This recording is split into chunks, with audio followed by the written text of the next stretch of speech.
This is the Cliff Yates Show. Personal growth, motivation, inspiration, and philosophies for a great life.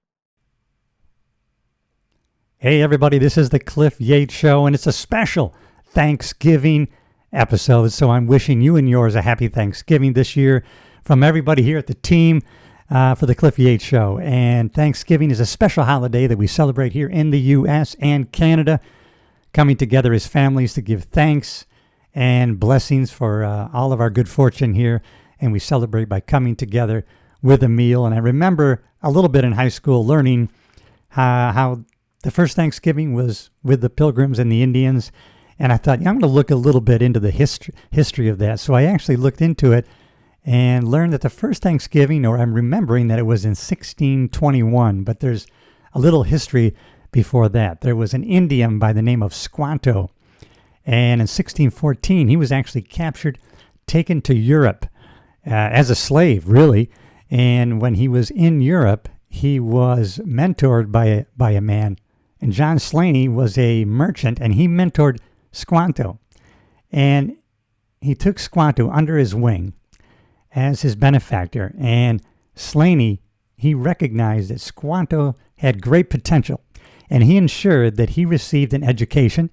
He became very fluent in English, and Slaney made sure that he learned about the customs in England. He learned English, so he was very fluent in English, and he learned about farming, and he learned about growing and harvest, and he learned a lot of skills that he ended up taking back to the U.S. when he went back in 1620, where he found that his tribe was really besieged with disease. They were really suffering, and so he did what he could to try to use all his skills to help his tribe. But then when the Pilgrims came, he tried to, broker good relations between his tribe, some other tribes, and the Pilgrims.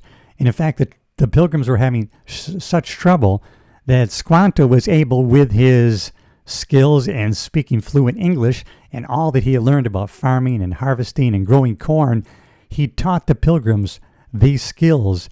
And when the Pilgrims had their first fantastic harvest, they all celebrated together. So it's kind of a rich history, right? Squanto teaches the Pilgrims.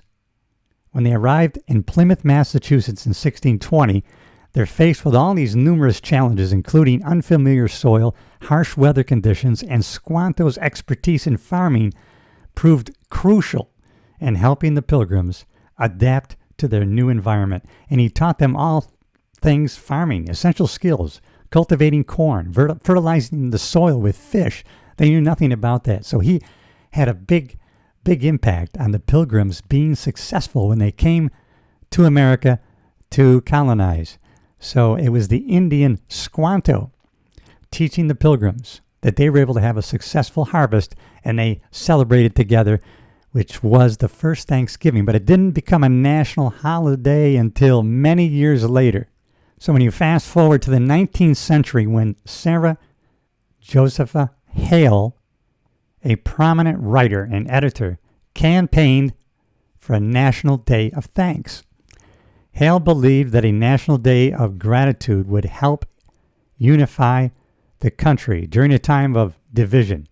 She wrote letters to several U.S. presidents, including Abraham Lincoln, urging them to establish Thanksgiving as a national holiday. Finally, in 1863, it was President Lincoln who heeded her call, and he proclaimed Thanksgiving as a national holiday to be celebrated on the fourth Thursday of November. Since then, Thanksgiving has been celebrated annually in the United States, serving as a reminder to express gratitude for the blessings in our lives and to come together as a community, as we do as a family, celebrating Thanksgiving. Today, Thanksgiving is a cherished holiday where families and friends come together to share a festive meal, express gratitude, and create lasting memories. It's a time to reflect on the blessings we have and appreciate the people in our lives and give back to our communities. And as we celebrate Thanksgiving, let's remember the history behind the holiday and the lesson it teaches us about unity, gratitude, and the power of coming together. And so it's a great message. It's a great holiday. And so I wanted to just give a short thanks to everybody who's supported the podcast so far and the YouTube channel. I sure appreciate it, and I come right now together with you to express my gratitude and thankfulness to you. And so if you haven't already, please subscribe to the channel if you're listening or watching on YouTube. And if you're listening on one of the podcast platforms, please subscribe to the show so that you get notified when the new episodes come out. And it tells the computer when you subscribe that people are interacting with the show. So if you leave a comment and or you subscribe, the algorithms of the computer, they share it to other people who are listening and or watching similar type of content. So happy Thanksgiving, everybody. I hope you have a great one. Thanks, everybody. Until the next episode, Cliff Yates, you know I love you.